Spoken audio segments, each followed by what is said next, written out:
Kalau kau dah kahwin, ada 2 kereta, baru kau bahagia. Kau tidak, tak boleh. 1 kereta kau akan gaduh banyak. Kau kena ada 2 kereta. Orang tu 10 kereta hari-hari gaduh.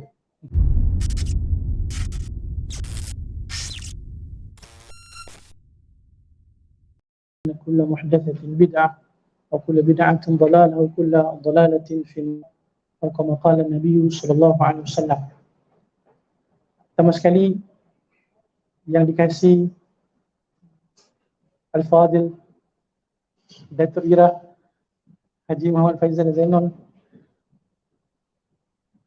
datin-datin yang dikasihi, yang diraikan tetamu terhormat kita Al-Fadil Ustaz Syamsul Debat Hafizahullah Ta'ala, tuan-tuan, puan-puan yang dirahmati dan dikasihi oleh Allah Subhanahu Wa Ta'ala. Kita syukur kepada Allah Subhanahu Wa Ta'ala. Allah Subhanahu Wa Ta'ala memudahkan bagi kita dapat bertemu pada malam ni. Kita pun mengalu-alukan kedatangan Ustaz Syamsul dekat Baitul Aman setelah sekian lama. Tok Jad pun memang selalu sebut nama Ustaz Syamsul. Lama kita tak panggil Ustaz Syamsul kan. So kita ucapkan jazakumullah khair dalam kesibukan Ustaz Syamsul dengan jadual yang padat, masya-Allah, dapat lapangkan masa untuk kita bertemu pada malam ini. Semoga Allah Subhanahu Wa Ta'ala memudahkan kita memperolehi ataupun memperolehi sesuatu yang bermanfaat pada malam ini, insya-Allah, dan diberikan kekuatan untuk kita sama-sama mengamalkan apa yang kita pelajari dan kita sampaikan, insya-Allah. Tuan-tuan yang dikasihi, hari ini 12 Jumadil Akhirah 1443 Hijriah. Kita dah hampir masuk sebahagian di bulan Jumadil Akhirah. Berbaki insya-Allah 2 bulan sahaja lagi kita akan bertemu dengan bulan Ramadan Al-Mubarak. Semoga Allah Ta'ala memudahkan kita dapat bertemu bulan Ramadan tahun ni.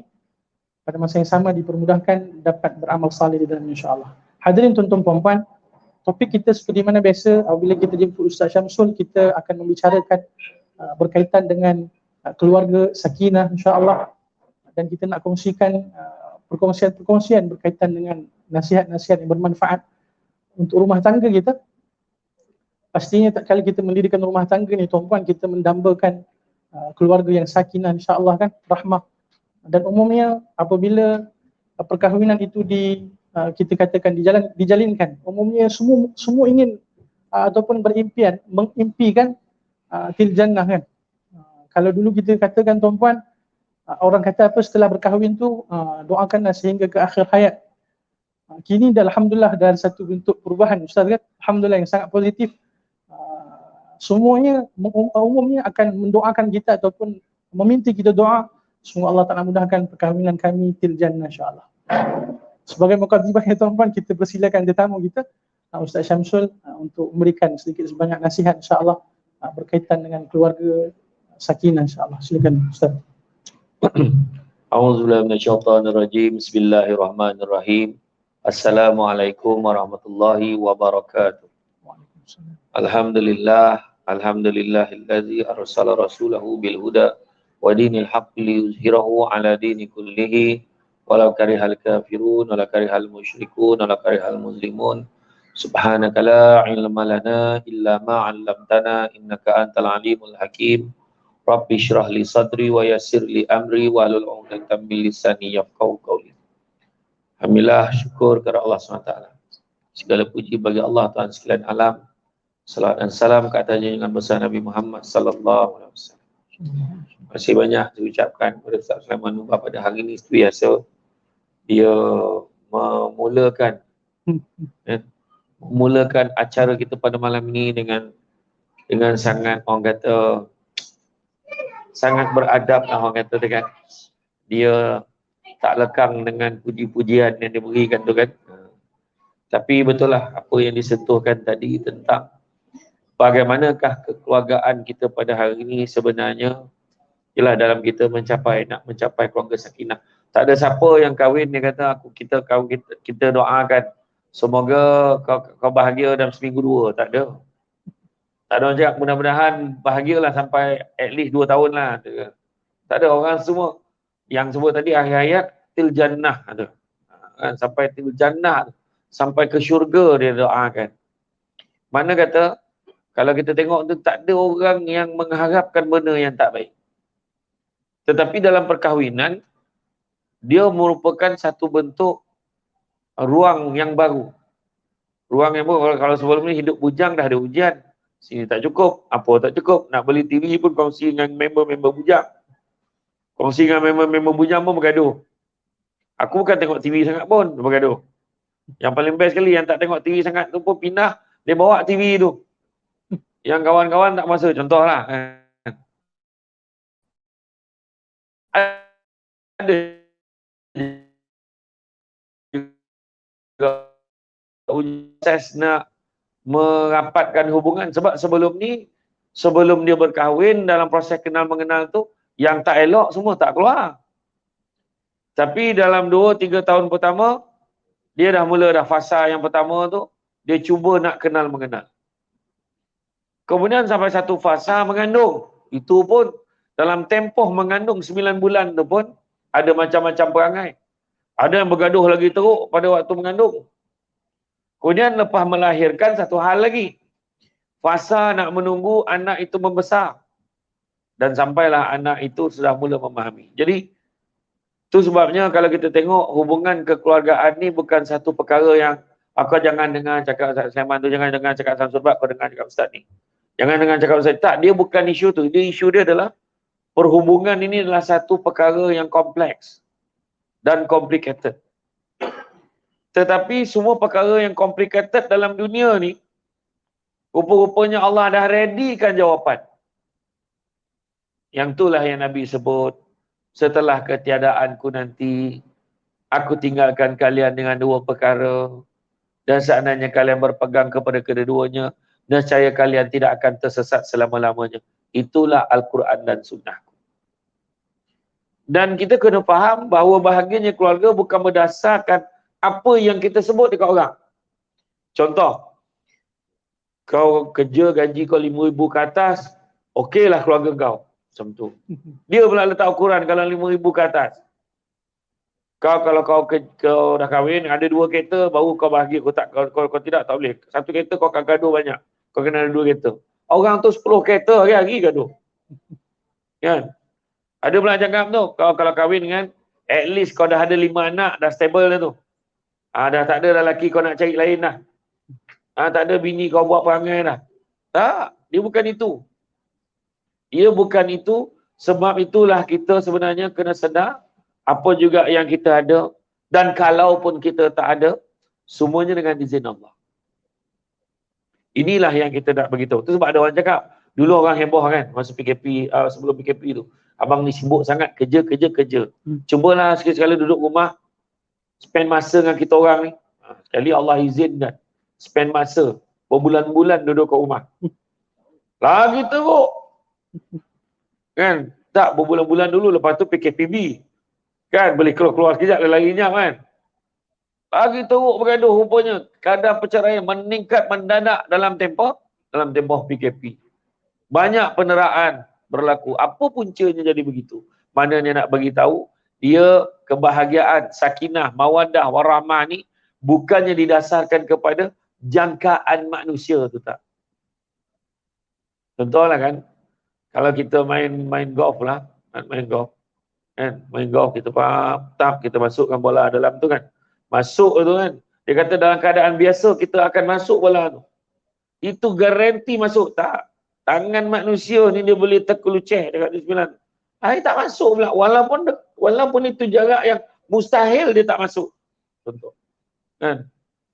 Contohlah macam pemain bola sepak kan, dia kata ada striker ni menang lah. Kalah juga. Kan? Nak cakap apa? Makna kata dalam hal ini kita melihat bahawa manusia ni gemar meletakkan sampaikan dia terlupa. Itu sebabnya kita selalu, orang Melayu ni kadang dia lupa. Bila dia sebut, dia terlupa. Ayat yang biasa dia sebut tu, walaupun kadang dia tak faham, dia kata, insyaAllah. Mudah-mudahan dengan izin Allah dapat kau masuk universiti. Oi, result bagus ni. Mesti dapat. Result bagus, tak dapat masuk. Rupa-rupanya tempat terhad, pelajar yang pandai tu ramai. Macam tu jugalah dengan rumah tangga kita. Itu sebabnya kita kena lihat kenapa Allah Ta'ala sebut, kenapa Nabi pun bagi tahu as-salatu imaduddin. Kenapa? Solat itu tiang agama. Sebab apa? Setiap kali kita solat, kita mengabdikan diri pada Allah dan kita minta pada Allah. Setiap hari, sehari 5 kali kurang-kurang. Memintakan Allah Ta'ala. Itu sebab kalau orang yang tak sempurna solat dia, kan, orang kata bakal capuih poyek, lajulah nak copek habis, memang payahlah. Kan? Itu sebab tadi tak boleh bagi Samsul Debat jadi imam. Sebab Samsul Debat nak cepat. Jadi bila ustaz jadi imam tadi, okeylah, slow lah sikit. Kan, semua orang relax aja macam tu kan. Jadi itu dia keadaannya.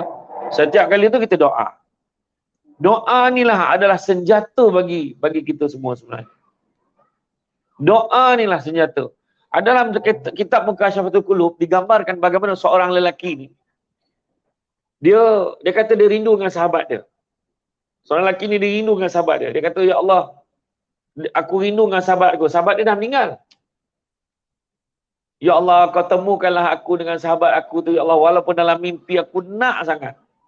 Tiba-tiba dalam mimpi dia tu, dia ternampak seolah-olah ada dialog antara Allah dengan sahabat dia. Sahabat dia kata, ya Allah, masukkanlah aku ke dalam syurga-Mu, ya Allah. Kemudian Allah beritahu, kau beritahu apa amal yang boleh aku masukkan kau ke dalam syurga. Dia dengar sahabat dia tu berbual dengan Allah. Sahabat dia kata apa? Ya Allah, aku dah khatam Quran 360 kali, ya Allah. Kemudian Allah Ta'ala jawab pada dia, ketahuilah sesungguhnya tak ada satu pun yang aku terima. Ada tak amalan lain yang boleh aku menyebabkan aku masukkan kau dalam syurga? Ya Allah, aku dah pergi haji 36 kali, ya Allah. Kemudian Allah jawab, sesungguhnya tak ada satu pun yang aku terima. Ada tak amalan lain? Dia pun fikir, dia menjawab. Dia nampak sahabat dia ni cakap, ya Allah, setiap masa, setiap ketika aku tak pernah berhenti berdoa memohon kepadamu, ya Allah. Aku berdoa padamu, ya Allah. Maka Allah Ta'ala kata, masuklah kau ke dalam syurga. Kisah ni, sahabat ni dia memikirkan, rupa-rupanya Allah nak bagi hint dekat dia betapa pentingnya doa. Itu sebabnya kita kena memohon pada Allah. Itu sebabnya bila datang ujian dan cubaan yang datang ni sebenarnya, Allah nak dengar suara kita. Apa respon suara kita pada apa ujian Allah bagi kat kita? Sakit dia, apa dia cakap? Mati ahli keluarga dia, apa dia cakap? Dia kena COVID, apa dia cakap? Kena COVID, itulah aku dah cakap kita jangan keluar, kau tengok. Kan dah ada kluster ni pula. Engkau lah keluar, tengok. Dia dah mula. Respon itu salah. Responnya ni dengan ni. Ada orang pakai PPE, tebal. Berbalut lagi. Kono juga. Kan? Apa benda ubek tak ditolan ni. Haba tu saudara tu dengan botol-botol ditolan ni sekali. Kan? Datang juga. Kalau Allah Ta'ala kata jadi. Allah nak uji. Kusangkakan Pahang, Kelantan dan Terengganu. Rupanya Selangor menetas dulu. Banjir. Tak pernah sangka Selangor jadi macam tu. Wah, lepas tu orang mula ni mana bomba, mana ni.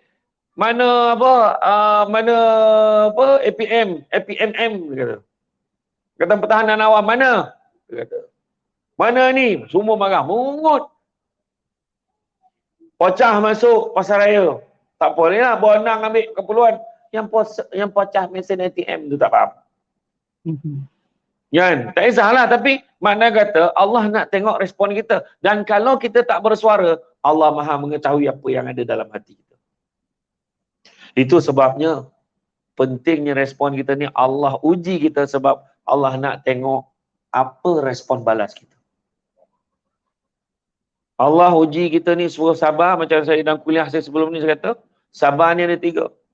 Pertamanya sabar untuk taat perintah Allah. Kedua, sabar untuk meninggalkan larangan Allah. Dan yang ketiga, sabar dengan ujian dan dugaan. Hidup ni kan, memang betul, sungguh cantik bulan mengambang. Bulan mengambang torang di awan. Kan? Kalau dah kita hidup namanya orang, tentu tak dapat elak daripada ujian dan dugaan. Memang dah nama orang, memang ada ujian. Kan? Nak menilai sebab apa? Sejauh mana keimanan kita.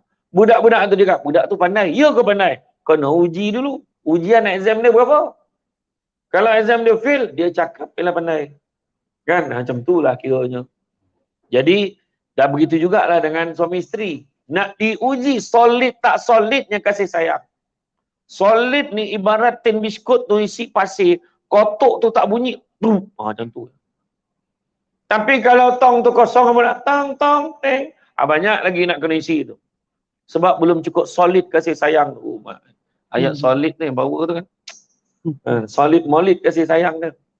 Jadi itu dia. Suami isteri solid ni maksudnya apa? Datang ujian. Bang macam mana ni bang? Rumah kita ni macam mana ni bang? Kita tak boleh bayar dah sewa bulan ni. Tenang. Allah kan ada. Nantilah. Bagi abang masa je. Abang salat sekejap. InsyaAllah. Ya. Abang doa. Doa tak ke mana bang? Isteri tak yakin. Sabar. Abang doa biasa adalah ilham abang. Lepas semayang doa dah. Kira abang dah dapat dah cara nak selesaikan. Apa dia? Keluarkan simpanan kau tu. Tengok. Kan dapat ilham tu. Macam tu lah contoh lah kan. Sebelum ni tak terfikir lah. Kan? Langsung berubah bini kan. Tak adalah. Maksud saya tu. Kadang-kadang itulah dia. Dan kemudian dia cakap, tenang. Esok abang keluar, abang cari kerja. Macam hari tu kita tengok kan. Kita tengok macam mana grup Malaysia Airlines Group. Malaysia Airlines Group pilot tu. Kan? Kehilangan 80% pendapatan bulanannya. Daripada 4 ke 5 penerbangan luar negara seminggu, dah tinggal 2 penerbangan setahun. Bayangkan. Tapi kita tengok betapa besarnya jiwa seorang kapten pilot ni, dengan pakaian uniform dia sebagai juruterbang. Dia dengan tabah, dia buka gerai nasi lemak kapten. Dan ramai orang datang, viral. Maknanya apa? Allah tunjuk jalan. Baru-baru ni, ya, Datuk semua. Ada seorang tanya saya, Ustaz pernah kata rezeki tak pernah salah alamat. Tapi kenapa tak pernah sampai ke alamat rumah saya? Tu soalan katanya. Soalan yang saya terkejut dengar lah. Tak pernah orang tanya soalan macam tu. Kenapa tak pernah sampai ke alamat rumah saya? Saya kata, rezeki tu sampai ke alamat rumah tu. Cuma tinggal lagi orang yang duduk kat alamat rumah tu hati dia buta, dia kata. Kenapa pula? Ya sebab kita jangan sangka rezeki Allah bagi ni sama macam yang kita jangka. Suami isteri ni rupa-rupanya kita kena faham bila dia bertahan dalam susah, itu juga satu rezeki. Kau bertahan hubungan kau 10-20 tahun ni sebab orang pernah tahu dia pernah susah dulu. Macam mana Alhamdulillah, biasalah, ujian dugaan ni biasalah. Dia kata, tapi alhamdulillah isteri saya banyak support saya. Bila tanya isteri pula, tak adalah abang lah yang banyak bagi galakan kat saya. Kalau ikut saya tak kuat.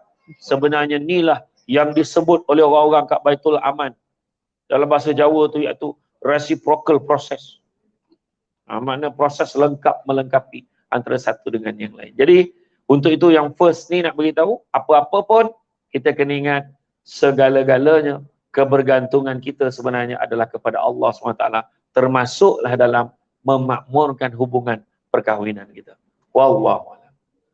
Alhamdulillah, jazakumullah khairan kepada Ustaz Syamsul untuk orang yang pertama. Tuan-puan yang dirahmati Allah, apa yang kita boleh simpulkan daripada apa yang Ustaz sampaikan tadi, beberapa perkara tuan-puan.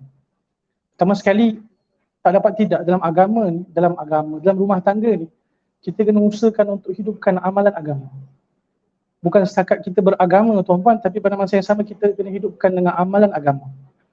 Sebab apa? Bila kita usahakan untuk hidupkan dengan amalan agama, hakikatnya yang berikan ketenangan, sakinah, rahmah, betul Ustaz, adalah Allah Subhanahu Wa Taala. Kemudian bila Ustaz sebut tadi, tuan-puan yang kasih, bila mana Ustaz sebut tentang solat tuan-puan. Saya nak share Ustaz sambil-sambil kan. Hadirin, hari ini kalau kita boleh sebutkan, walaupun perkara ni perkara yang umum ni kita pun ketahui, cuma kita sebutkan semula, kita ingatkan semula. Berapa ramai di antara pasangan rumah tangga ni tuan-puan, mereka tinggalkan perintah Allah Ta'ala. Khasnya yang paling asas sekali, perintah meninggalkan salat. Hadirin, salat ni perintah Allah yang sangat istimewa. Mengapa istimewa tuan-puan? Kalau kita menelusuri Quran dan Sunnah Nabi SAW, apa wujud perintah Allah? Secara umumnya Allah Subhanahu Wa Ta'ala turunkan melalui siapa? Melalui malaikat Jibril AS. Tetapi untuk perintah salat ni tuan-tuan, Allah SWT jemput khas Nabi SAW bertemu dengan Allah dekat Sidratul Muntaha. Untuk ambil perintah salat tuan-tuan. Menunjukkan betapa istimewanya kedudukan salat dalam diri seorang hamba. Hadirin yang dikasihi, berapa ramai di antara pasangan-pasangan muda tuan-tuan, maafkan saya, yang tinggalkan perintah Allah ni. Sebelum ni saya rasa saya pun dah share, Ustaz lagi lah jauh pengalaman tentang keluarga ni tuan-tuan. Sebelum ni saya selalu sebut perkara ni. Dan walaupun saya telah tinggalkan khidmat tu, tapi still lagi masih segar diingatan. Tuan-tuan, lebih kuranglah 10 pasangan rumah tangga yang ada masalah rumah tangga tuan-tuan datang bertemu dengan kita untuk mohon nasihat, mohon panduan sebab keadaan ketika itu dah sangat kritikal. Nak bercerai ni. Maafkan saya tuan-tuan, 10 pasang lah lebih kurang, 10 pasangan suami isteri ni datang. Tuan-tuan, agak-agak berapa pasang sahaja yang mendirikan salat? Paling banyak pun tuan-tuan 2 pasang saja. Selebihnya maafkan saya tak solat. Bila saya sebut tadi tentang tak solat tadi tuan-tuan. Tuan-tuan yang dikasihi, solat ini perintah Allah sangat asas. Apa yang kita nak harap pada Allah bila kita tinggalkan perintah solat? Rumah tangga yang kita harap pada Allah agar Allah berikan ketenangan, sakinah, rahmah tadi. Jika kita tinggalkan perintah solat, apa yang kita harap pada Allah Subhanahu Wa Taala? Baru ni Ustaz, baru je 2-3 hari lepas ada rakan saya tanya pandangan. Macam mana proses penceraian Ustaz? So saya tanya, nak bercerai lah ke? Nak bercerai dah ni. Nak tanya proses dia ni macam mana? Biasa orang tanya saya tuan-tuan nak kahwin ataupun nak kahwin lagi. Ni tanya tuan-tuan, anak buah saya ni nak bercerai ni Ustaz. Kan? Subhanallah. Kan? So saya tanya tuan-tuan, macam mana, apa masalah sebenarnya tuan-tuan? Diorang dah menghadapi satu masalah yang berat lah Ustaz, dia kata. Berapa lama kahwin? Baru 2 bulan. 2 bulan Ustaz. So apa masalah sebenarnya? Panjanglah ceritanya nak cerita tu. Cuma nak cerita tuan-tuan yang dikasihi Allah Subhanahu Wa Taala, umumnya kalau ikut berdasarkan sedikit sebanyak pengalaman Ustaz, umumnya pasangan-pasangan yang terlalu awal ni tuan-tuan nak bercerai-berai ni waliyadzubillah, 2 perkara asas paling utama. Pertama sekali tuan-tuan, mereka tinggalkan perintah Allah. Asasnya solat lah. Memang tak solat umumnya. Keduanya tuan-tuan yang dirahmati Allah Ta'ala, waliyadzubillah, semoga Allah SWT pelihara diri kita, keturunan kita tuan-tuan, umumnya dah berlaku perzinaan sebelum perkahwinan. Dan mereka tak bertaubat kepada Allah Subhanahu Wa Taala. Tuan-tuan yang dikasihi, dosa Ustaz kan? Dosa ni dia akan memberikan kesan tahu pada kehidupan kita jika kita tak bertaubat pada Allah. Dosa perbuatan zina sebelum berkahwin tadi tuan-tuan, jika tak diusahakan untuk taubat kepada Allah dengan taubatan nasuha, kesan dia lepas perkahwinan. Paling ringkas tuan-tuan 2 minggu. Itu rekodlah saya Ustaz. Paling cepat kahwin 2 minggu, lepas tu nak bercerai. Mungkin Ustaz ada yang lebih cepat kot. Katakan sehari. Sehari, subhanallahil azim. Sehari tuan-tuan, bayangkan dalam keadaan umumnya kita baru kahwin tuan-tuan, siapa yang baru kahwin masya-Allah, ataupun yang dah lama kahwin pun seronok, alhamdulillah kan, nikmat dunia ni kan. Tuan-tuan bayangkan 2 minggu, sehari ataupun 2 bulan berkahwin tuan-tuan, tapi nak bercerai ni. Allahul musta'an. Sebab apa tuan-tuan umumnya? Tak ada sebab yang lain. Ya? Barakallahu fikum.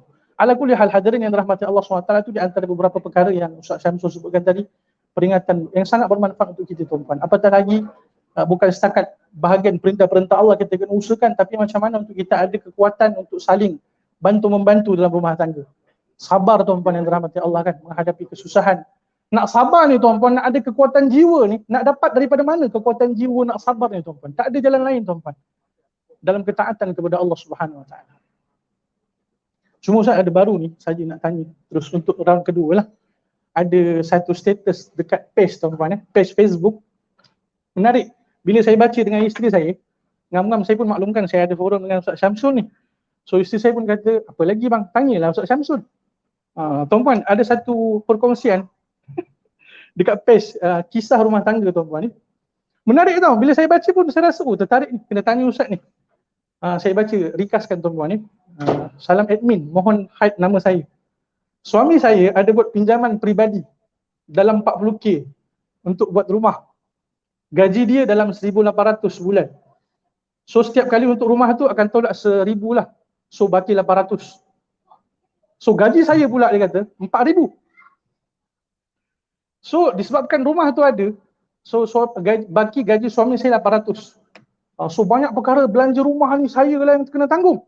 So saya rasa terbeban lah. Kan kadang-kadang gaji saya 1 bulan tu memang tak cukup lah. Dia kata tuan-tuan kan. Tapi suami saya ni baik, alhamdulillah, dia bantu saya urus rumah tangga, masak dan sebagainya. Cuma akhirnya tuan-tuan dia kata apa? Akhirnya Ustaz dia kata apa? Saya nak minta pendapat. Gaji suami saya memang tak cukup. Lalu dia kata apa? Adakah perlu kami berpisah sebab saya hari-hari menangis. Mengenangkan nasib kami ni. Mohon pandangan Ustaz. Oh, yeah. Complicated soalan. Dan sebab ada kisah orang kan. Macam tu jugalah ada satu soalan orang tanya saya. Lebih kurang lah dia kata, tapi dia bukan minta cerai lah. Dia kata, macam mana Ustaz kalau seorang suami tu, dia dapat gaji, duit semua bagi kat isteri dia. Dan setiap kali hari-hari dia keluar, dia nak kerja, dia akan minta duit belanja dari isteri dia. Minta duit minyak, minta duit belanja. Setiap hari. Jadi apa pandangan Ustaz? Adakah lelaki itu dianggap sebagai dayus ke apa? Soalan macam tu lah lebih kurang. Jadi sebenarnya pada saya, menjaga rumah tangga ni macam kita jaga negara. Macam jaga negara juga sebenarnya. Kita ada negara kita sendiri. Dia ada kedaulatan, sovereignty. So orang lain jangan sibuk nak mencampuri urusan kedaulatan negara better. Tentulah kena kan. Maknanya kalau rumah tangga kita, kalau orang mengajar kita lebih-lebih, kau cakap dengan suami kata, kau jangan sibuk pasal suami aku, kau jaga hal kau. Sebab kita rasa itu kedaulatannya lah. Kita rasa macam dalam rumah tangga kita tu adalah satu orang kata kepantangan lah. Jangan nak masuk campur. Tapi kalau orang tu dia berhikmah lah sikit, adalah hikmah dalam tindakan dia, maka dia akan bermandang satu rahmat sebenarnya ada orang cuba menegur. Cuma sekarang ni isu dia bukannya tak boleh tegur. Manusia ni cuma hari ni kadang-kadang tang menegur tu tak ada seni macam orang dulu-dulu. Orang kata hikmah. Mak kata orang tu menanam tabu di topi rumah, cabut ubi sampai ke akar. Kan? Ada ilmu, kalau ada hikmah, segaram laut terasa tawar. Faham tak maksud itu? Maknanya, kita akan boleh pemudah. Benda tu susah nak cakap. Tapi bila cakap dengan lembut, dia kata, iyalah betul lah kau cakap tu. Aku perasan lah rumah kau ni kan, macam ada something wrong, tak tahu apa. Itulah nak tanya macam, ke rumah ni, selalu tak kau panggil imam ke apa semua semayang dekat rumah ni? Sekali dia sendiri cakap, jangan kata imam, orang dalam rumah ni pun tak semayang. Dia cakap tu. Lah kau tak semayang ke? Entahlah, aku sebenarnya ilmu tak ada.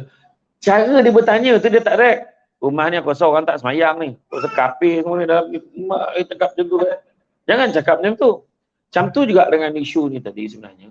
Dalam bab rumah tangga ni, kan, kenapa perlu bercerai kalau benda boleh baik? Suami gaji rendah.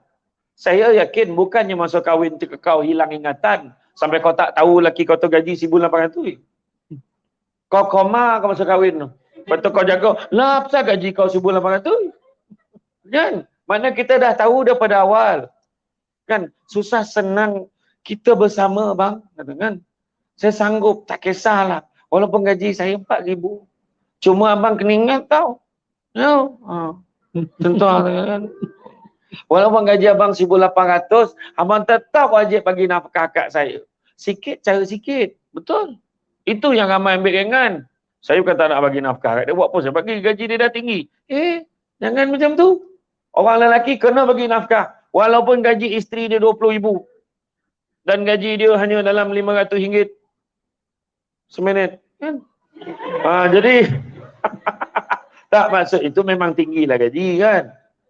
Tak, kalau gaji kita rendah pun kita kena ikhtiar bagi. Yang tak adalah banyak sangat. Abang boleh bagi RM20. Terima kasih bang. Tapi abang ada duit tak ni, abang bagi RM20 kan habis pula duit abang, duit minyak abang semua. Tak apalah, ni sikit. Nanti besok doa. Ada banyak dia, abang bagi banyak. Sehari-hari doakan abang. Tapi kalau isteri, bang ni saya terima tau. Tapi ni saya hadiahkan kat abang balik. Dan okey, tak ada masalah. Kenapa pula abang bagi? Tak, saya dah terima dah ni, abang dapat pahala dah tu. Cuma sekarang ni saya nak sedekah kat suami saya yang tercinta ni. Tak ada masalah. pada saya ni bukan isu. Kenapalah tanya, perlu ke saya bercerai? Kan? Benda boleh baik. Nak pula suami tu marvelous menguruskan rumah tangga. Kan? Malahan ada suami yang dia duduk rumah, isteri kerja. Semua dia settlekan. Dia menjadi sumi rumah tangga. Kalau perempuan suri, suami sumi. Sumi rumah tangga. Okeylah. Daripada suami dah lah tak kerja, mengangkang ke rumah tak baik apa. Kan? Pandai-pandai lah budak tu nak hidup. Maggi semua ada kat dapur. Air panas, pandailah kau panaskan air. Apa benda macam tu kan? Itulah pada pandangan saya lah. Dan kadang-kadang benda ni boleh jadi bergaduh sebab mencari sebab nak gaduh. Buat apa? Benda boleh baik, buat apa gaduh? Kadang-kadang disebabkan oleh suami tu macam tu. Dia bagi nafkah, kemudian isteri doakan, lama kelamaan suami tu upgrade. Akhirnya dia buka bisnes yang besar. Sampaikan dia ada satu bangunan di Baitul Aman. Contohlah, mana tu saya tengok banyak rumah besar tadi. Saya tengok ada rumah-rumah kosong banyak tadi. Tapi saya tak tergamak lah tanya harga dia berapa. Tapi macam tu lah maknanya bila kita usaha, percayalah. Faiza azam tak fatawakkal ala Allah. Maknanya kita usaha dulu. InsyaAllah. Itu sebabnya kadang-kadang kan orang lelaki selalu bagi ayat apa tu? Bab nafkah kan. Saya anak lelaki sulung. So saya kena utamakan mak saya. Apa cakap? Kena utamakan bab nafkah lah. Hati mak kita tetap kena jaga. Tapi nafkah isteri, anak wajib. Baru mak dia. Itu kita kena panjangkan lagi perbincangan. Saya yakin dah tak sabar nak tanya soalan. Kan? Orang perempuan ni nombor tu. Dengar. Tak, sebenarnya tu orang tak faham. Tapi tetap wajib buat baik pada mak ayah. Kan? Jangan kita bagi alasan. Oh, dia gaji dia tinggi. Yang bagi alasan, oh saya gaji saya sikit. Tak, sikit wajib sikit. Tu sebab benda ni kena fikir sebelum kahwin. Nafkah wajib bagi dekat isteri kita. Isteri kalau ramai. Kan? Bagi. Kan? Bahagiakan mereka. Happy wife is a happy family dalam pepatah Jawa tu cakap. Gembira isteri, gembiralah suami. Tapi kalau isteri tu tanya, perlukah saya bercerai? Soalan dia, kita akan tanya dia, saya akan tanya dia. Kak, saya nak tanya kak, akak bahagia ke tidak? Itu soalan dia. Jangan didik anak-anak kita, keluarga kita tentang kaya. Tapi didiklah mereka tentang bahagia. Kerana bukan semua perkara dalam dunia ni boleh dinilai dengan harganya. Macam deep tak Ustaz? Deep. Aduh, itu. Ajar dia tentang bahagia. Akhirnya tanya, awak bahagia tak? Itu sebabnya bila sebelum tidur kan, sebelum kita buat aktiviti dalam bilik tu, suami isteri, muhasabah dulu. Ya, abang nak tanya. Sebelum tidur ni nak tanya.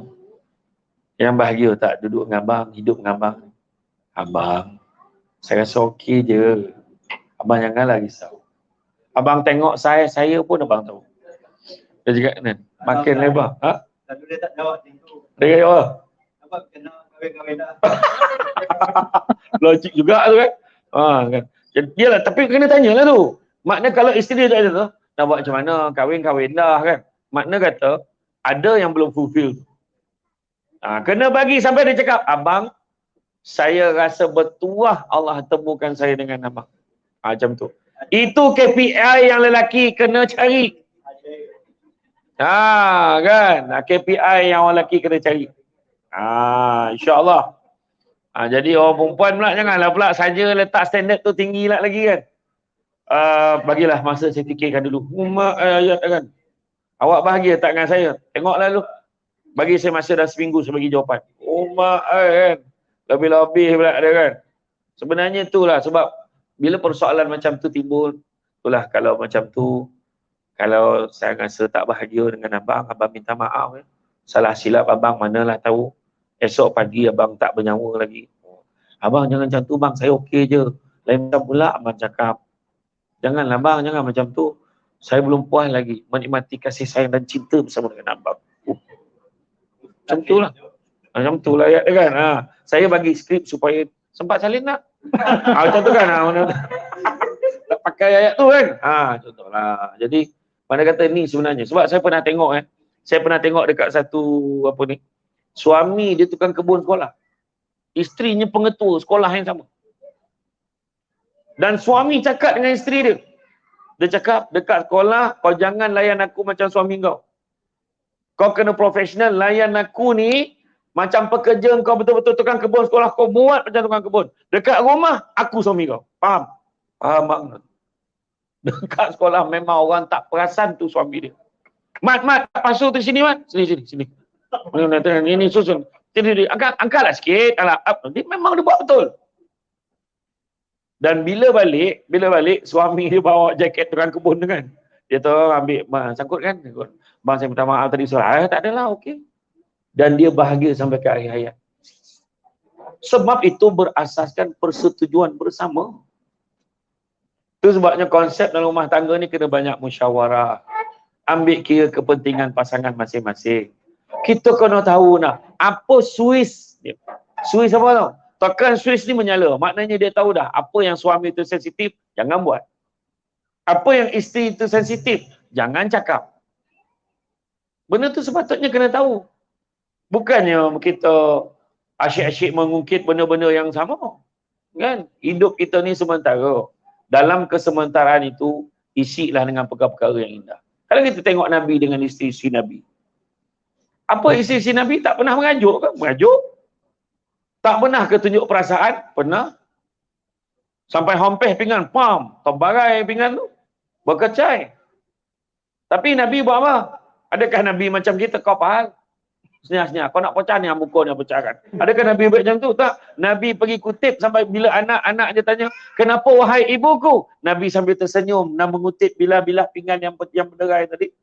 Ketahuilah sesungguhnya ibu kamu sedang cemburu. Sebab dia tak tahan dengan bila Nabi tanya, dah sampai ke giliran Aisyah. Dia cemburu. Tak, sebenarnya tak. Seorang suami tu dia. Oh, seorang suami. Saya tak faham dengan awak. Kalau macam tu tak layak jadi suami. Jadi suami ni kena, dia balon tuntang. Leg. Tu ada orang cakap, siapa yang nak kahwin lebih lah, ada orang cakap. Dia kena biasakan tidur kat stadium. Kan? Kalau kat stadium dia boleh tidur, mana dengan tahap orang bising menjerit tu. Mana kat rumah bising tu dia okey. Kan? Ngomong ni, senyum dia. Senyum. Saya suka dengar bila awak bising. Nampak pula. Makin cantik pula. Sambung. Sudah ni dia pun tak larat nak sambung. Tak, sebenarnya dalam hubungan suami isteri ni, kita dah tahu dah gagam. Dia ni macam ni. Tengok ni kalau dia tarik muka ni, apa yang tak kena ni? Kita pun tanya, Ustaz, tadilah tunggu abang, nak abang cepat balik. Lambat pula. Kata nak pergi pasar malam. Pasar malamnya hal. Dah siap. Pasar malam dah tutup dah. Siap. Kenapa? Bawa pergi uptown. Settle. Dia janji dia boleh dapat tengok benda ada harga. Jadi, perempuan ni, dia bukan kisah sangat pasar mana nak pergi. Janji ada tanda harga. Okey lah. Dia pameran-pameran yang pertunjukan, dia tak nak yang mesti ada harga yang boleh dibeli. Sebeli atau tidak tu hal lain.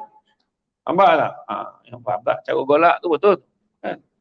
Jadi makna kata pentingnya dalam hal ni betul dia dua dalam hubungan suami isteri. Pertama kepercayaan, kedua sayang menyayangi. Insya-Allah. Itu sebabnya kadang-kadang kita bergaduh kan, contoh kita tengok tadilah yang persoalan yang disebutkan tadi. Dia gaduh pasal apa? Pasal apa yang ditimbulkan konflik? Isu apa? Duit kan? Isu duit. Saya teringat pada malam tahun baru itu saya berforum dengan sahabat-sahabat saya tu kat Langkawi. Tajuk dia apa tu? Mana milik kita? Mana milik kita? Kalau kita fikir-fikir balik lah dalam hidup ni, mana yang jadi milik kita? Kalau fikir balik kan. Saya tanya satu soalan. Jam tu siapa punya? Jam ni saya punya. Ya ke? Ya. Tangan tu siapa punya? Allah punya. Dia boleh jawab Allah punya dan macam mana jam tu boleh jadi kau punya. Sedangkan diri kau tu sendiri pun bukan kau punya. Lepas tu kita bergaduh untuk benda yang bukan kita punya. Kan gila tu. Aku nak bawa kereta tu, Tak ada, aku bawa dulu. Wah, kereta tu bukan dia punya. Jiran sebelah punya kan gila tu. Kadang-kadang kan kita bergaduh untuk sedangkan harta, duit ini hanya perlu diuruskan, perlu ditakbirkan, bukannya diempunyakan. Akhirnya duit tu kita bawa duit 5,000, duit gaji 10,000 lah kata, 20,000 kata. Keluar tukar sport rim, toke kedai Cina sport rim tu punya. Lepas tu isi minyak, toke minyak tu punya. Bang, beli garam, beli boreh, beli nak, zap. Supermarket tu habis duit 500.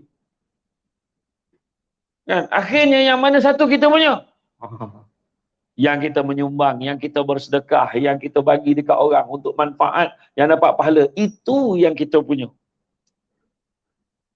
Itu sebab Nabi kata, tangan yang di atas lebih baik pada tangan di bawah. Nabi suruh sedekah. Kenapa? Sebab Nabi juga beritahu, sesungguhnya bala dan musibah tak pernah mendahului sedekah. Itu sebab kena sedekah.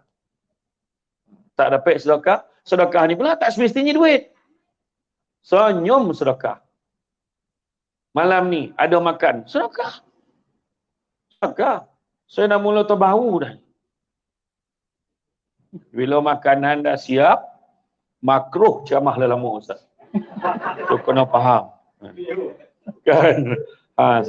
Saja yang saya kata kita buat ceramah dulu. Sebab lepas isyak kan kita makan, botol berburak sampai tengah malam.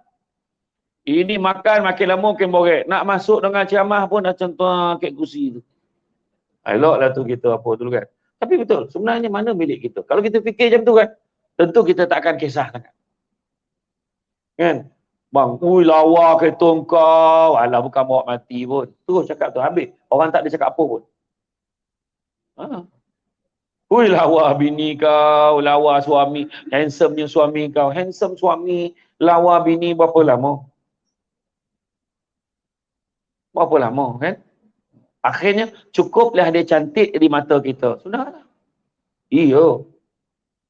Sedangkan cantik tu pun punya hebat, maha hebat Allah. Allah jadikan manusia mata tak sama. Betul tak? Orang tu lawa sangat kat mata kita, yang kawan kita. Macam mana kau mandang ni? Kau buta apa? Sebab pada kawan kita, dia tu tak lawa. Pada kita lawa sangat. Tu tak cara cuba duduk kat bus stop tu. Tengok yang couple jalan tu. Apa sal muka laki tu tak boleh belah? Ya, kan? Dia tengok muka bini. Ya Allah, suaminya handsome-nya. Ya Allah, kenapa macam tu bini dia? Kita siapa nak nilai? Kadang-kadang dia gamak. Kadang-kadang yang lelaki ni dia gamak kita lalat. Ya Allah, suka. Dia lalat. Ada orang tu pula suka kat hidung dia. Hidung tu, ya Allah, boleh sangkut hanger. Dia kata. Contohlah kan, dia suka. Sebab setiap orang fokus berbeza-beza. Berbeza-beza. Ada orang dia suka yang badan sadar, yang berkepak-kepak ni. Berketak-ketak, berkepak-kepak, six pack. Ada orang geli, tak suka. Ada yang macam tu. Kan? Jadi, makna kata dalam hal ini akhirnya penilaian kita tu cakap biarlah kita dikejar apa yang kekal. Apa dia? Berbuat kebaikan. Dalam kita berhubungan suami isteri kita ni dalam menempuh hidup bersama ni, kita nak kejar kebaikan-kebaikan. Nak mengajar pahala-pahala. Beribadah sama-sama. Membawa keluarga menuju ke arah yang diredai oleh Allah SWT. Wallah. Jazakumullah khairan. Panjang. Saya rasa cukup, Masya Allah. Apa yang Ustaz kongsikan, respon kepada persoalan tadi tuan-tuan. Masya Allah, sangat bermanfaat. Ala kulli hal, apa yang saya boleh simpulkan juga daripada apa yang Ustaz sebutkan tadi tuan-tuan.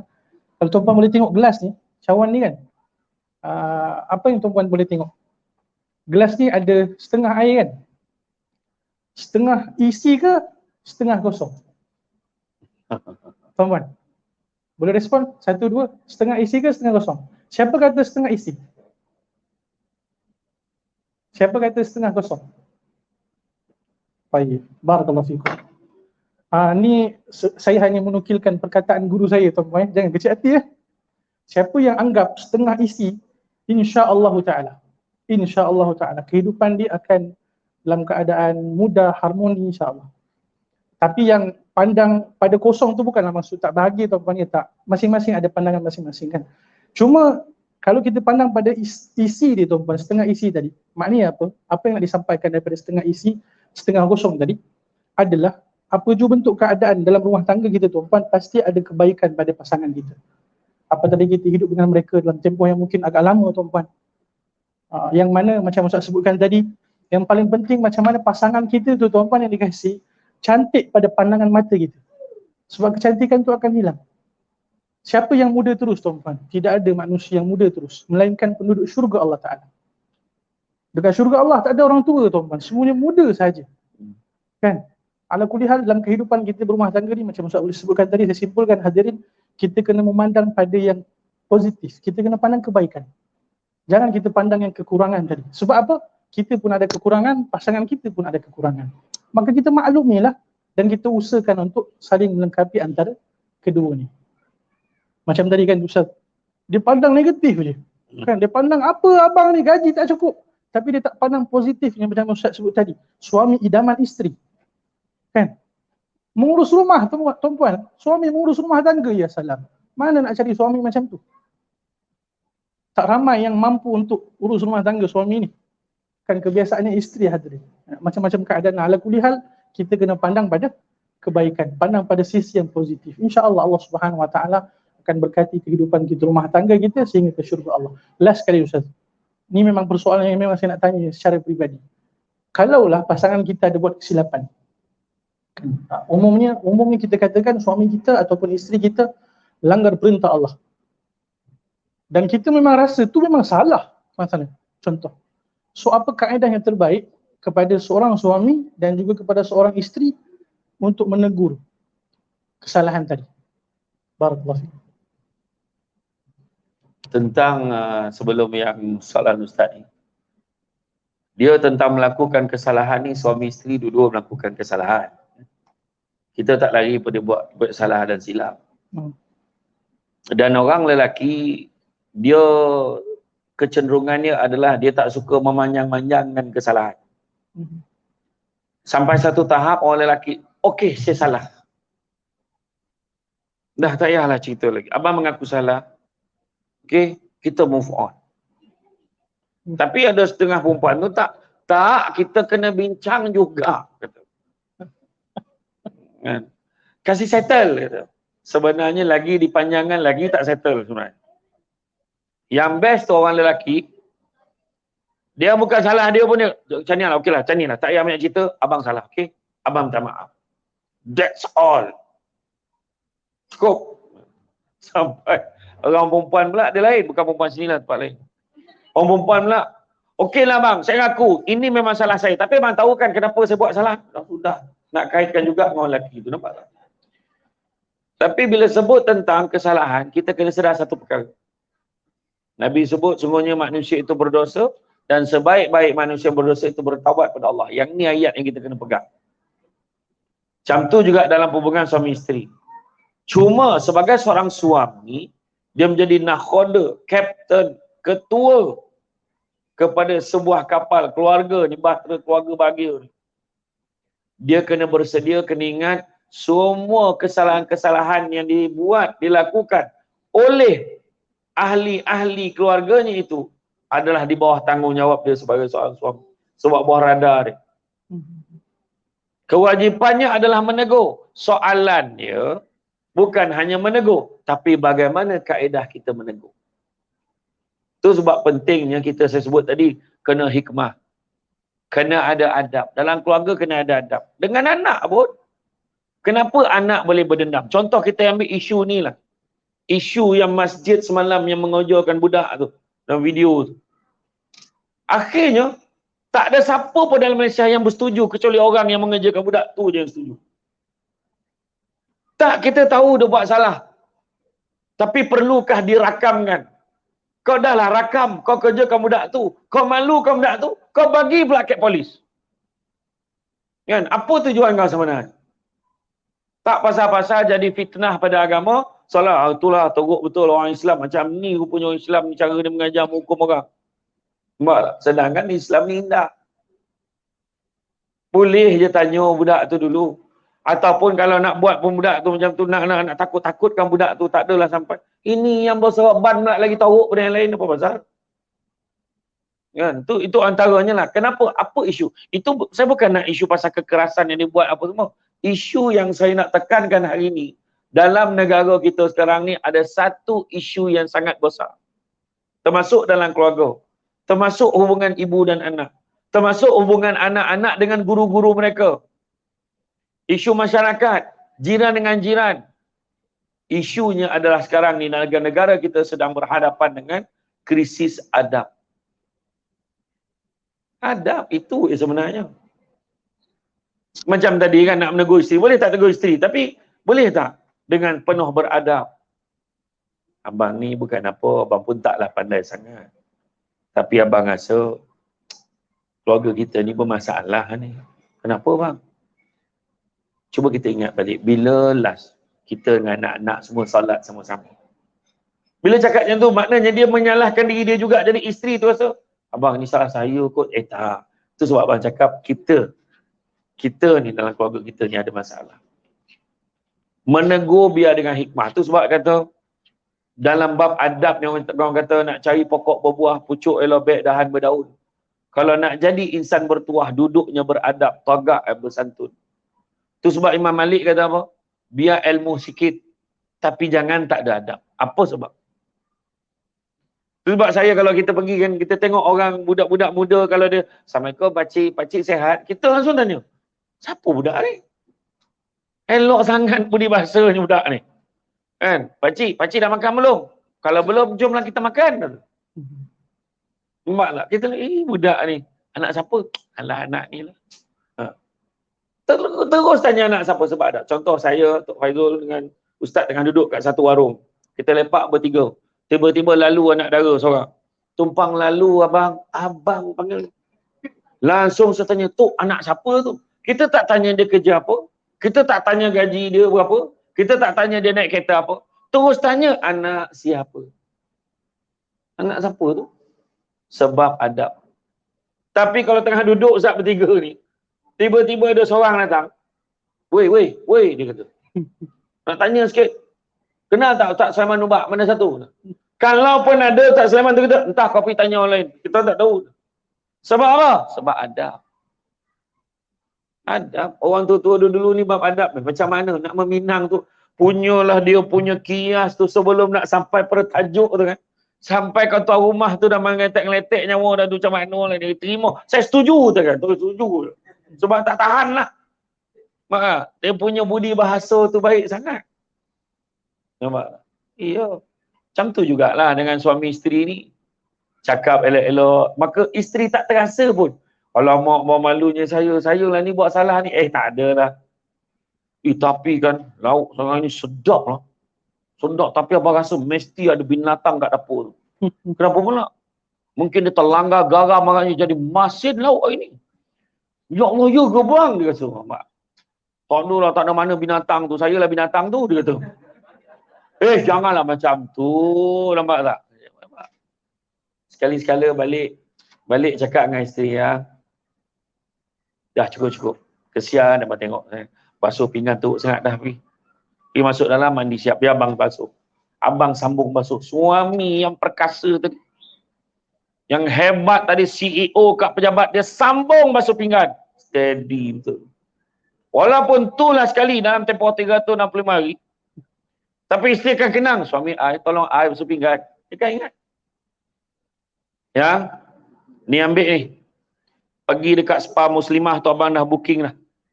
Massage, pedicure, manicure, cuci rambut, pergi. Abang, habis anak-anak kita. Anak-anak abang settle. Kau jangan fikir tu, kau pergi je. Abang, ya Allah, abang. Susahkan abang aja. Tak adalah mana susah abang booking ni. Kau bayarlah sendiri. Kan? Kau hasam punya jantan. Dia kata, aku ingat, iyalah. Baru nak happy sekejap kan. Tak adalah abang dah bayarkan dah. Pergi je. Terima kasih tau abang. Nampak? Sekali-sekala. Itu sebab saya kata, nak menegur ke dalam hubungan suami isteri ni hikmah. Adab. Tengok Nabi macam mana. Hikmah. Nabi duduk. Ada seorang sahabat tengah seronok bercerita dengan sahabat-sahabat yang lain. Dia tak sedar. Badan dia besar. Dia tak sedar. Dia himpit kaki Nabi. Nabi tak ada pun sound. Agak-agak lah, dah seronok nak cerita. Ni kaki aku kerimpit ni. Tak ada. Itu ayat kita kan. Amboi yang sedap ni cerita ni, kaki aku kerimpit ni. Itu kita. Tapi Nabi tak nak potong cerita tu, Nabi biar aja. Dah selesai dia cerita tu, baru Nabi perlahan-lahan tarik dari kaki Nabi tu. Tu Nabi hikmah macam mana. Cara menegur, cara Nabi nak. Kadang-kadang Nabi sampai satu tahap, Nabi marah tu, Nabi senyap, Nabi jalan tu dah marah sangat dah.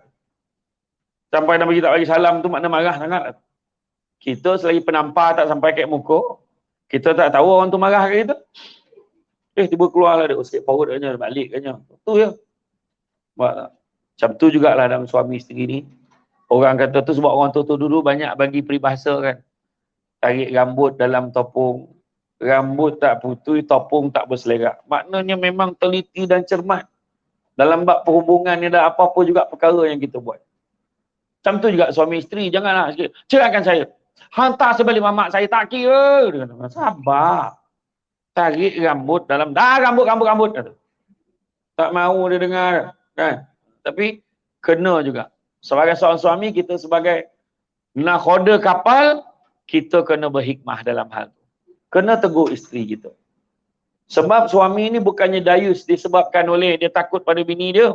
Tapi yang dayus ni sebenarnya adalah membiarkan isteri dia terus-terusan dalam kesalahan dan kesesatan tanpa ditegur, malahan seolah-olah suami itu meredakan kesalahan dan kesilapan yang dilakukan oleh anak-anak dan juga isteri. Yang ni penting.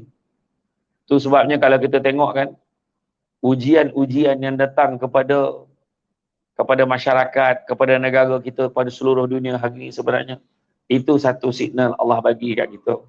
Supaya kita improvekan diri kita. Supaya kita dekat dengan Allah. Bila kita itu dah PKP duduk rumah, baru tahu macam mana cara anak isteri sembahyang jemaah sama-sama tu macam mana. Baru tahu, yang ni pun tak tahu, itu pun tak tahu, yang ni tak faham. Bila nak sembahyang jemaah, baru perasan sejadah tak cukup. Anak dalam keluarga tu agak-agak selama ni sembahyang macam mana? Sembahyang seorang-seorang, tak pernah sembahyang sesama. Dan baru kita tahu, oh macam ni seronok je ketenangan dalam keluarga bila dapat sembahyang jemaah. Ada yang rasa macam tu. Jadi inilah sebenarnya. Apa-apa pun hidup kita ni biarlah penuh dengan hikmah. InsyaAllah kita akan berbahagia di dunia dan di akhirat. Allah. Terima kasih Ustaz atas respon kepada persoalan tadi. Kesimpulannya tuan-tuan, saya nukilkan firman Allah Subhanahu wa taala dalam Al-Quran, wa qulu lin-nasi husna. Allah Subhanahu wa taala berfirman, dan kamu ucapkanlah perkataan yang baik kepada manusia. Maksudnya tuan-tuan dirahmati Allah, di antara manusia yang paling berhak untuk kita ucapkan perkataan yang terbaik adalah sama ada suami ataupun isteri kita. Apatah lagi tak kala kita nak menegur kesilapan, kesalahan hadirin. Usahakan untuk keluarkan perkataan yang terbaik. Ucapkan perkataan yang baik kepada suami isteri kita. Kadang umumnya hadirin manusia kadang tersalah faham ataupun mungkin tersilap pandang.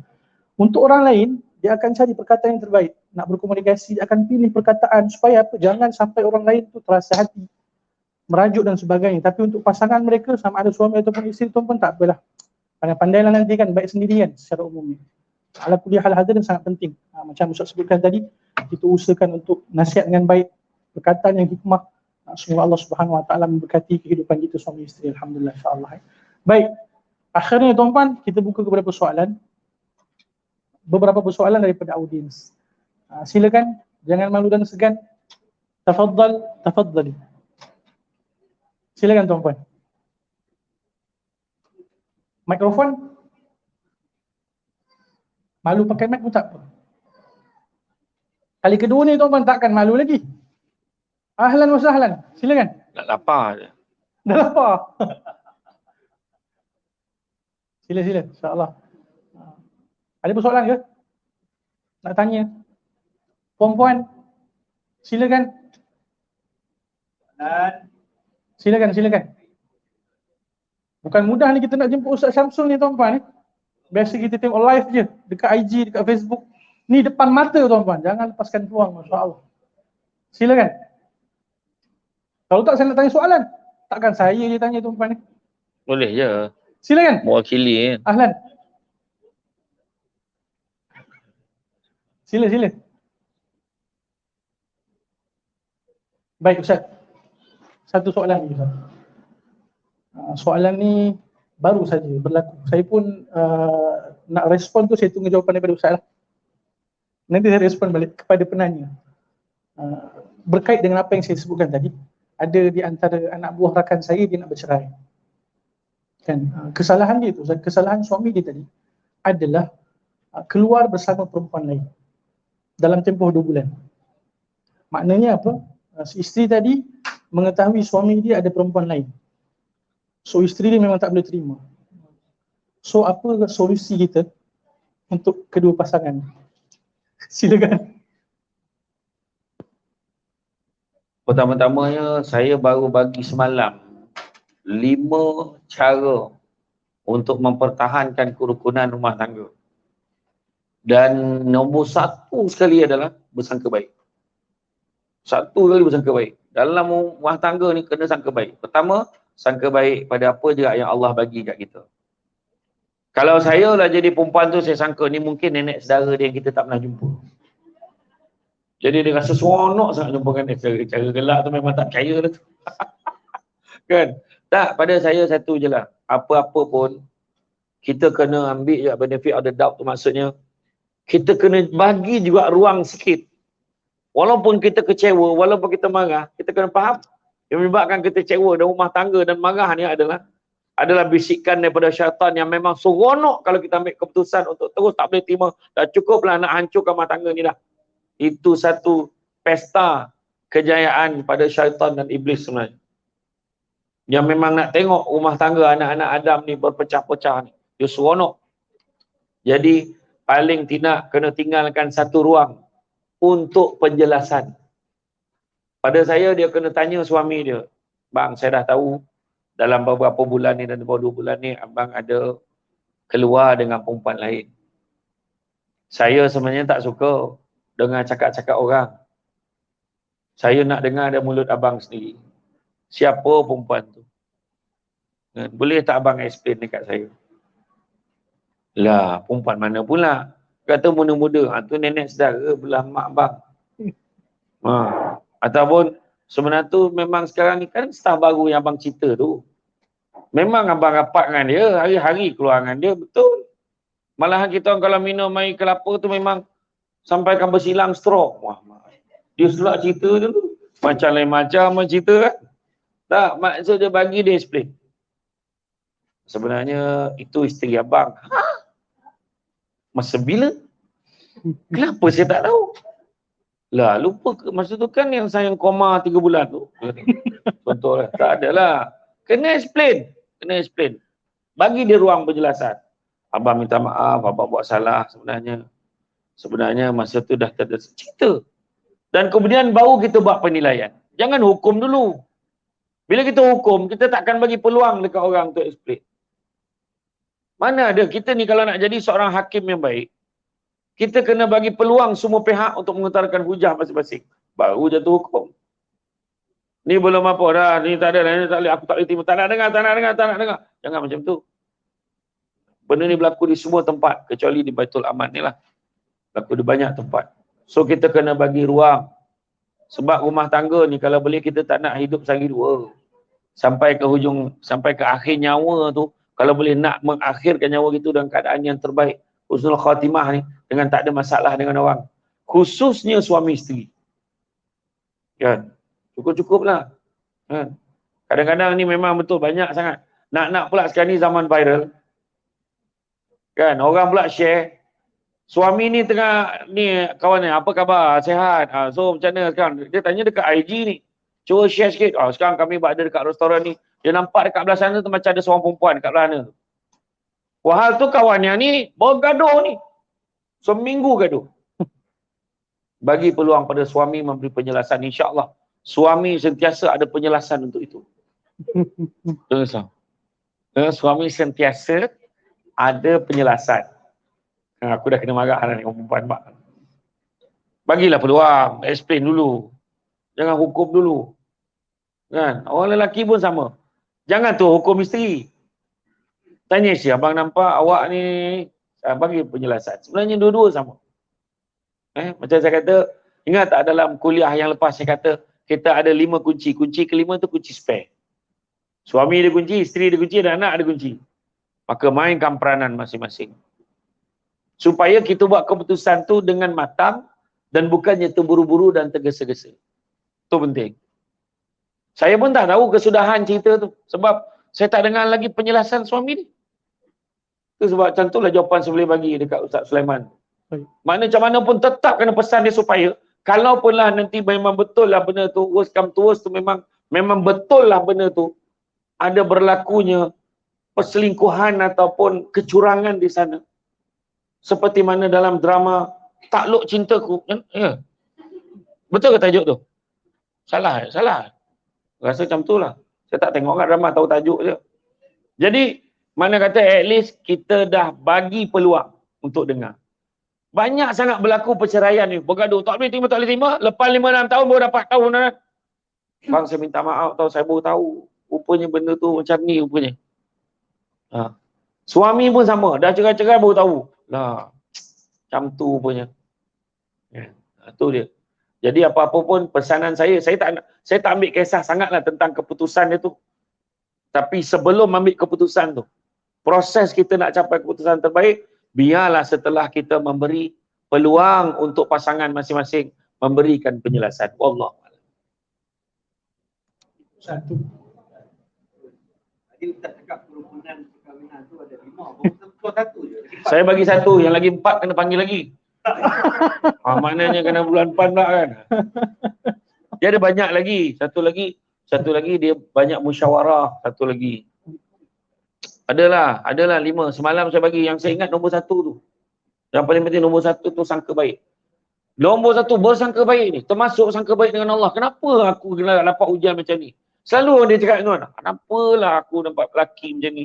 Kenapalah bini aku tak macam bini orang lain? Dia fikir tuan. Sebenarnya sangka baik ada sebab Allah bagi ni. Sebenarnya jodoh kita Allah tentukan. Allah izinkan jodoh kita. Kegagalan kita bersangka baik inilah menyebabkan. Itu sebabnya kadang-kadang kan, kita kadang susah nak sangka baik tu benda-benda. Kita kalau dah minta kerja macam tak dapat, susah nak sangka baik. Adalah rezeki sampai ke sudah. Memang tak ada rezeki lah aku ni. Jom kan? Sebab bukan senang tu. Waktu kita rasa tak ada rezeki, itulah rezeki datang.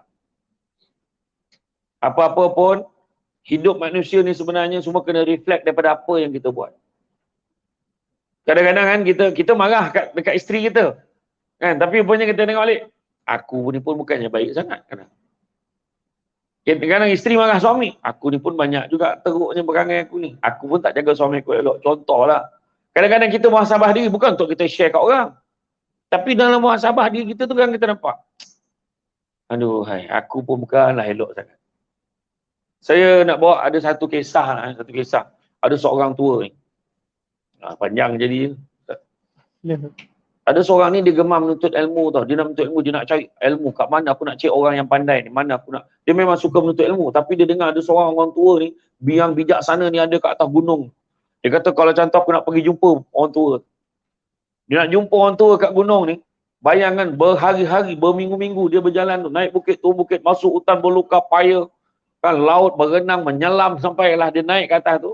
Akhirnya dia sampai ke rumah orang tua tu. Sampai ke rumah orang tua tu. Ya. Dia ketuk-ketuk pintu. Ketuk-ketuk dalam setengah jam dia dah fed up. Setengah jam tiba ada pintu terbuka. Seorang perempuan tua kata, kenapa? Saya nak jumpa dengan orang tua si bijak tu. Kamu tunggu sekejap. Dia tutup pintu. Tunggu. 1 jam lebih dia tunggu. Kawan tu dah jam. Oi lamanya. Lepas tu dia buka pintu. Boleh masuk. Duduk sekejap lagi. Si tua yang bijak ni akan melayan kamu. Duduk 3 jam. Dia dah mula bengis dah. Saya ni keluar orang tu relax, selamba. Dia kata, apa khabar? Macam tak salah apa. Wah, lama tunggu. Kamu nak minum teh? Dia kata macam tu. Kawan tu dah senyap macam ni. Tak dapat nak jawab dah. Dia marah. Lepas tu dia kata, kamu nak teh? Dia pun tuang. Dia tuang kan, dia tuang tak berhenti. Dia tuang, apa berlaku? Tuang je, apa berlaku? Tumpah kan?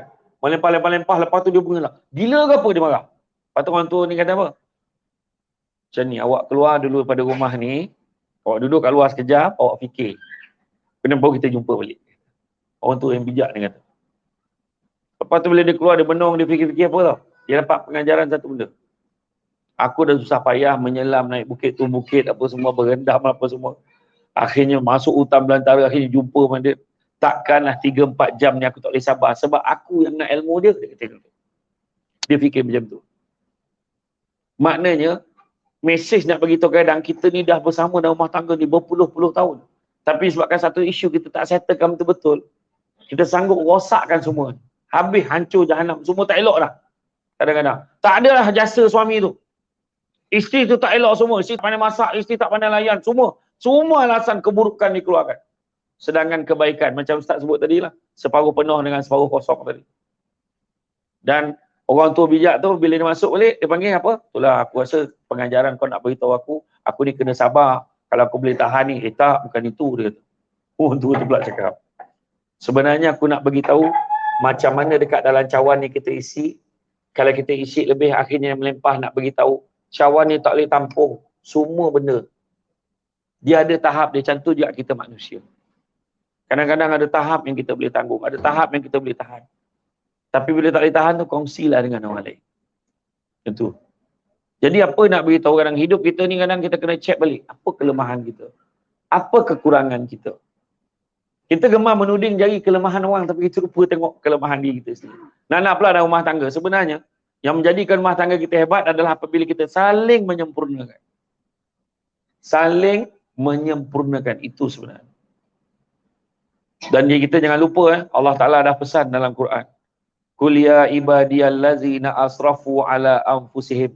Wahai hamba-hamba yang melampaui batas. Ala anfusihim, ke atas diri mereka sendiri. Allah Ta'ala dah pesan. La taqnatu min rahmatillah. Jangan kita putus asa dengan rahmat Allah. Innallaha yaghfiru dzunuba jami'ah. Sesungguhnya Allah nak ampunkan dosa-dosa kesemuanya. Innahu huwal ghafurur rahim. Sesungguhnya Allah Maha Pengampun lagi Maha Penyayang. Kita ada buat salah kadang-kadang melampau-lampau. Sampaikan kita sanggup memaki hamun, kita sanggup kutuk orang. Kita sanggup cakap apa-apa juga. Kita sanggup cakap suami kita macam ni. Suami sanggup cakap isteri macam ni. Kadang masuklah dalam media sosial. Share pula tunjuk ke orang. Allah. Dan akhirnya, kita lupa kita pun buat salah. Kita lupa yang kita pun menyumbang kepada kesalahan itu. Maka dengan itulah, berbaliklah semula kepada Allah. Mudah-mudahan kita tidak terburu-buru dalam melaksanakan sesuatu keputusan. Wallahu a'lam. Barakallahu. So ada 2 tu. 3 lagi, next. InsyaAllah. Jazakumullah khair. Alhamdulillah, tuan-tuan rahmati Allah. Ada persoalan ke? Tak ada Jazakumullah khair.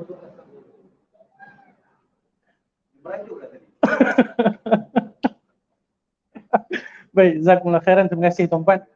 Kita ucapkan jazakumullah khairan sekali lagi kepada Ustaz Syamsul atas perkongsian yang sangat bermanfaat. Mudah-mudahan Allah Subhanahu Wa Taala memudahkan kita mengamalkan ataupun mempraktikkan apa yang kita dapat insya-Allah pada malam ni. Semoga menjadi ilmu yang bermanfaat. Yang paling penting tuan-tuan, kita usaha untuk praktikkan bersama dalam keluarga kita insya-Allah. Akhirnya kita mohon doa pada Allah SWT. Setelah itu kita usahakanlah bertawakal kepada Allah SWT. Hadirin, sebagai penutupnya, saya ingin memetik satu perkataan yang sangat menarik, yang sehingga kini berbekas dalam hati saya tuan-tuan. Guru saya sampaikan, dia kata apa? Kadang kalau kita melalui kehidupan ni tuan-tuan, kita kena bagi masa untuk kita muhasabah. Kita muhasabah tuan-tuan, kita muhasabah bersama, kita fikirkan. Dalam keadaan umur kita sekarang dah berapa? 1. Kita nak menuju ke mana tuan-tuan? 1. Pada masa yang sama, jika kita memiliki keluarga, kita nak bawa keluarga kita ke mana? Kemudian akhirnya dia kata apa? Kalau kita pastinya, kita semua nak menuju ke syurga Allah Subhanahu Wa Taala bersama keluarga kita, kita kena tanyakan diri kita. Apa usaha kita untuk membawa diri kita dan keluarga kita bersama-sama menuju syurga Allah Subhanahu Wa Taala. Ustaz sebut tadi tuan-tuan, kehidupan kita kat dunia ni singkat saja. 60-70 tahun. Kalau kita sebut umur Nabi SAW wafat berapa tahun tuan-tuan? Dalam riwayat sebut Nabi wafat umur 63 tahun. Dan Nabi SAW sebut sendiri dalam hadis yang diriwayatkan Imam Tabrani, a'maru ummati ma baina 60 ila 70. Umur umatku ini di antara 60 hingga 70 tahun. Dan Nabi wafat dalam keadaan umur Nabi 63 tahun. Kalau kita umur 30 tahun tuan-tuan, sebagai contoh. Kita ada masa, kalau Allah berikan peluang 30 tahun lagi. So 30 tahun yang berbaki tuan-tuan, apa kita nak bawa diri kita dan keluarga kita. Sama juga kalau kita dah berada dah dekat dengan umur Nabi sallallahu alaihi wasallam, kita kena tanya diri kita berapa banyak masa yang kita habiskan, kita buat apa? Pada masa yang sama ketika ini kita nak buat apa? Dan akan datang tuan-tuan, kita nak menuju ke mana? Semoga Allah Subhanahu wa taala memudahkan kita semua insya-Allah, diberikan ketenangan, sakinah, rahmah dalam rumah tangga kita. Semoga pasangan kita dekat dunia ini insya-Allah juga merupakan pasangan kita di syurga Allah Subhanahu wa taala. Yang paling penting tuan-tuan, kita usahakan untuk sama-sama amalkan agama dalam kehidupan kita. Demi Allah tuan-tuan, kalau kita tak usaha untuk amal agama dalam kehidupan kita, keluarga kita, demi Allah, tak ada sakinah, tak ada ketenangan, tak ada rahmah. Sebab Allah Ta'ala sendiri nyatakan di dalam Al-Quran, وَجَعَلَ بَيْنَكُمْ مَوَدَّةً وَرَحْمَةً. Dan Allah yang menjadikan di antara mereka ketenangan, sakinah dan rahmah. Untuk menarik rahmat Allah, nusrah Allah, pertolongan Allah, kasih sayang Allah tuan-tuan, kita kena taat perintah Allah Subhanahu wa taala. Semoga bermanfaat. Jazakumullah khair sekali lagi kepada Ustaz Syamsul. Kita ucapkan jazakumullah khair kepada Datuk Wira, Datuk Faizal dan juga tuan-tuan perempuan dan juga warga Baitul Aman. Jazakumullah khairan atas pertemuan pada malam ni. Semoga Allah berkati kehidupan kita semua insya-Allah. Aqulu qouli hadza wa astaghfirullah al-azim li wa lakum. Kita tutup pertemuan kita dengan tasbih kafarah. Subhanakallahumma wa bihamdik asyhadu an la ilaha illa anta astaghfiruka wa atubu ilaik. Insya-Allah kita bertemu lagi dalam sesi yang akan datang. Assalamualaikum warahmatullahi wabarakatuh.